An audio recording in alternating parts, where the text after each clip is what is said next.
Hi everybody! Hello. Today we're going to talk about the Pacific Northwest. Are you serious, Wally? Alright, I gotta say it different. Hi.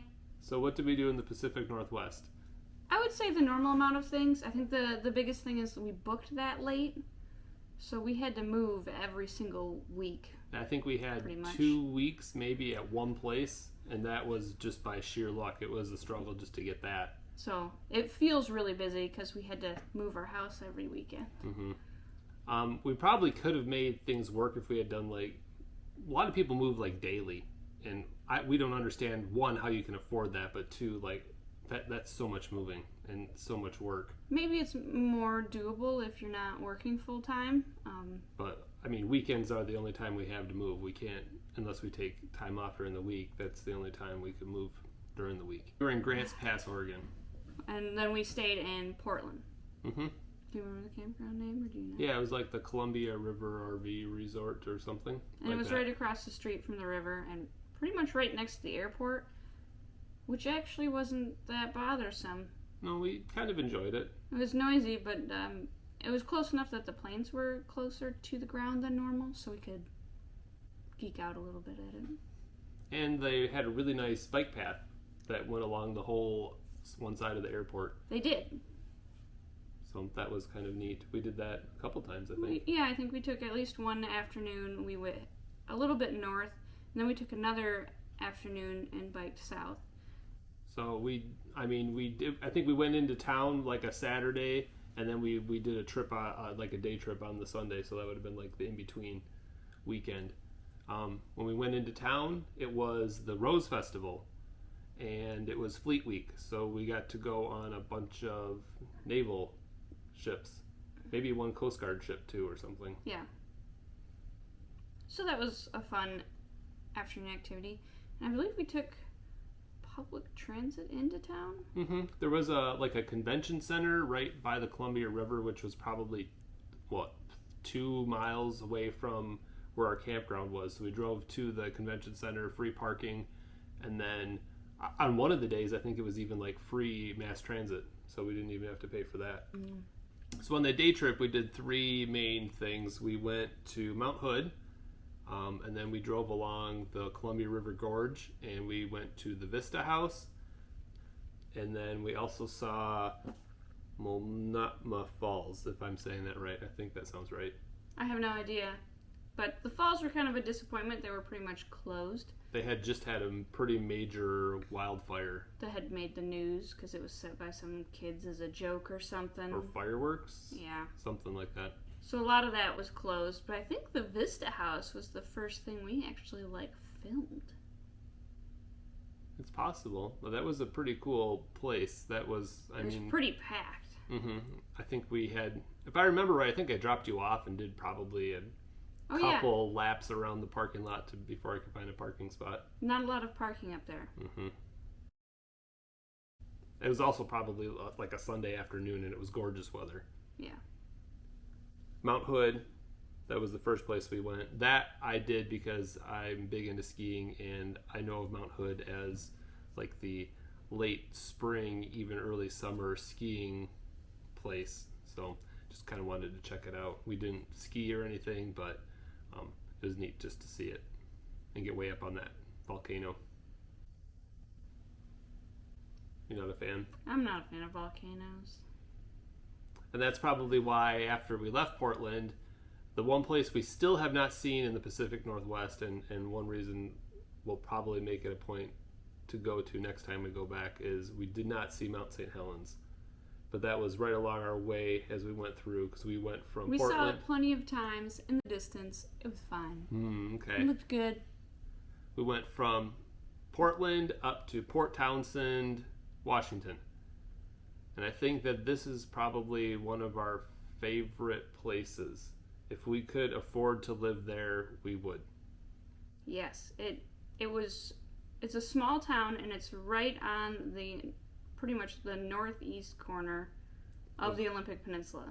So is it kind of like the transition point between the Puget Sound and the Bay of Juan de Fuca? Oh, it's, yeah. I think so. It's the corner there, so all the all the shipping, all the naval stuff for Seattle, Tacoma, everything in there goes past Port Townsend. Mm-hmm. But the town itself is very small, and it reminded us a lot of the town that we went to college in. Houghton. Yeah. It Michigan. was old Victorian houses, It was one downtown street. up on like a very steep cliff, and then there was a lot of houses up on top of the hill, And the views from that town, like anywhere in the town, you can see on a three clear or four day. mountains. On a clear day, you can see Mount Baker. Mm-hmm. On a very clear day, you can see all the way to Mount Rainier. Right, but the Olympic Mountains are right behind you if you're looking out over the Sound, and then the Cascades are right across The Sound. the Sound. So it's absolutely gorgeous there. I mean, we couldn't get much closer to the We were ocean. we were on the ocean. Mm-hmm. Like, we watched the tides come in and out. We woke up to the deer along the shore when the tide was out, eating all the seaweed. It was Even gorgeous. saw a submarine. Yes, I thought it was a whale at first because we were just working. You didn't even notice it. And I just looked out the window and I was like, is that a whale? Grabbed the binoculars. Nope, it's a submarine just cruising by. It's like that doesn't seem normal. And then I got to see all the cruise ships and stuff go by too. I Mhm. enjoyed that part. We liked that place a little bit. We did lots of biking in and around Port Townsend. One of the days we took our bikes to a fort. It was called Fort Worden. The whole area is one big park, so you can there's roads that go all in and throughout, and then they have walking and or biking trails that go through what's left of the World War II fort, which is pretty much, Bunkers. yeah, all the bunkers, everything made out of cement is still there. Everything else they kind of let go away. Mm-hmm. But you could see all the old gun positions, and they had all kinds of. And they have great views from those gun Because positions. it's See all the way to Canada. it's up on a cliff up there. I'm sure the Canadians loved it. Mm-hmm. So this was the first time we had friends come out and visit us. We had Nathan and Sarah come from Michigan. They came to visit us and visit Yeah. Seattle. So they joined us when we were in Port Townsend. We drove down to Bainbridge Island and we basically picked them up from the airport. So after we picked them up, we had took a couple days off of work, so we took them into Olympic National Park. We went up to Hurricane Ridge Visitor Center, and up there you're about a mile up, and there's lots of neat hiking and great views up there. We went for a hike, and you got up very high. I don't know what the final elevation was, but it was a very easy viewpoint to see Vancouver Island. You could see Victoria on Vancouver Island. Yeah, sure. I think that about wraps up was it 1 week in Port Townsend?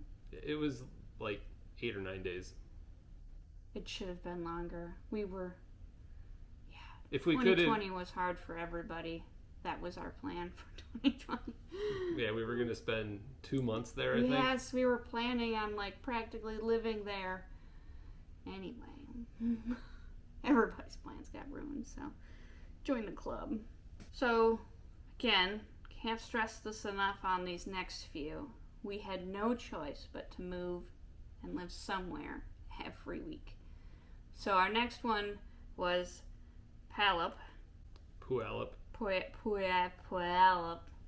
Good job. It was a mobile home park. There's not much to remember there. Nathan and Sarah did come with us for that move, and I think that they would agree that It wasn't lackluster. It was no. just a gravel spot with power in the back. There wasn't much else to it. Right. But while we were there, we did get to go to the LeMay Car Museum, which was, I think, probably the coolest car museum there is. It's basically looks if you figured out the construction, it would be like a giant parking garage. Right, it's 4 stories. And everything, so as you go through all the cars, you're always on a slant, basically. So it's just like a parking garage, how they kind of interlock like that, going one to the next. And then once you make it down to the bottom, that you go the opposite way back up. Right, there's a lot of cars, and they're all very pretty. I'm glad that they came along, because I don't think that's something we would have done on our own. No. So we went and saw both of the Boeing experiences, we'll call them. So one is called the Museum of Flight, which is just a little bit north of the SeaTac airport. So they have their own airport there, and that's where most of the 737s are built for Boeing. But the Museum of Flight itself is massive. So I've commented before, Curtis's family loves doing museums, and particularly like aviation stuff. So I'm generally bored by them a lot. But this one was just so massive, and it had so many different types of aircrafts. I think they had hangars upon hangars of them. Mm-hmm.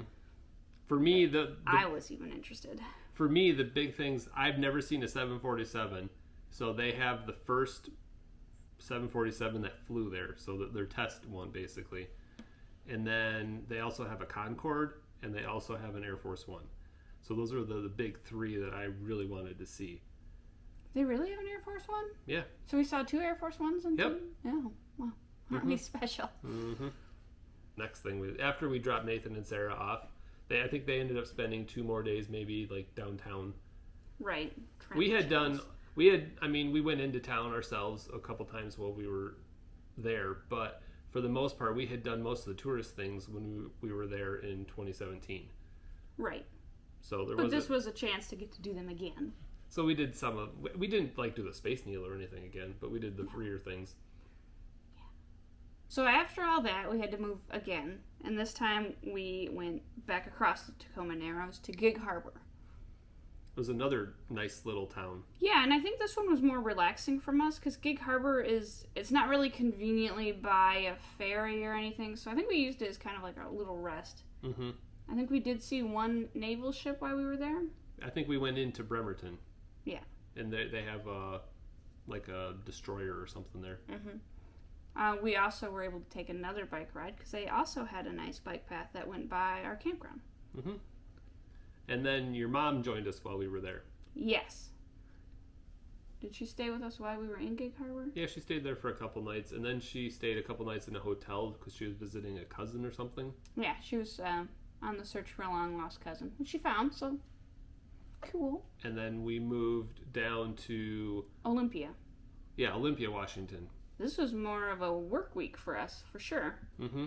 So we didn't do a lot of normal sightseeing while we were in Olympia, but we did visit 2 plants that have our company's product in them. That campground was a new type of campground for us, so it's like designated, or it's called a land yacht harbor. Yeah. They had a really nice dog park and kind of you walk through the woods to get to it. Mm-hmm. And, I mean, the sights weren't anything spectacular. No, it was another kind of almost like a gravel parking lot, I would say, connected to a convention center, which they had a nice pool table. We did take advantage of that in a while. Yeah. And while we were there is when that was over the 4th of July. Right. So you actually climbed up on the roof just to see like all the fireworks from all the people shooting them off. And then we moved again. And this time we went north of Seattle. We moved to Arlington. And we used that as an opportunity to actually go to Boeing. Yep. So we did the Boeing factory tour. So we got to see new planes being built. I think they had some 747s, the 777. At least I think we saw those 2. And it was just neat to see a company that builds something on that scale. The building is so big that it actually can get clouds inside of it. Well, yeah, it's so massive that there's buildings within the buildings, essentially, because you have the offices in between your production lines, essentially. So there's an airplane being built here, and then there's like engineering and production. And it's almost offices. like you're in a skyscraper type thing, because I mean it's just like a wall of offices, and they all have windows overlooking the production and it's area. Like 6 or 7 stories, isn't it? Or more. Yeah, and that's the office building, and there's still a giant building over it, and there's a whole tunnel system under it. Like, it was pretty amazing to see. Because we're used to manufacturing settings and plants and stuff like that, and just to see something that massive that it's almost its own city, just so it can build a singular product that's just so big. Mm-hmm. It was cool. And then we did one other trip while we were there. We went up to North Cascades National Park. That one was neat in the fact that it was, as you go through the park, you're basically following, it looks like a lock. It would be something you would see like in Scotland or something. So it's just a long, narrow body of water, basically. With a series of dams. But that's a national park that's neat just because it's not that far from town, really. Mm-hmm. I think one of the coolest things is there's a lake at that one, and you definitely have the ability to just go kayak out in the lake. So that was one where we wish we had our kayaks that were stored back here in Michigan. It's like, oh, darn, missed opportunity. Mm-hmm. But it was beautiful up there. All right, so to wrap up our Pacific Northwest travels, we stopped somewhere in the middle of Washington, I think, and spent a night. And then we went into Idaho and stayed in Coeur d'Alene, Idaho. Beginning the travel back home. So next time we'll pick it up when we make it into Montana, and then we'll wrap up our first full year of travel. Hopefully some interesting things will happen before we post all those. You never know. Well, until next time, guys. Bye. Till then, bye.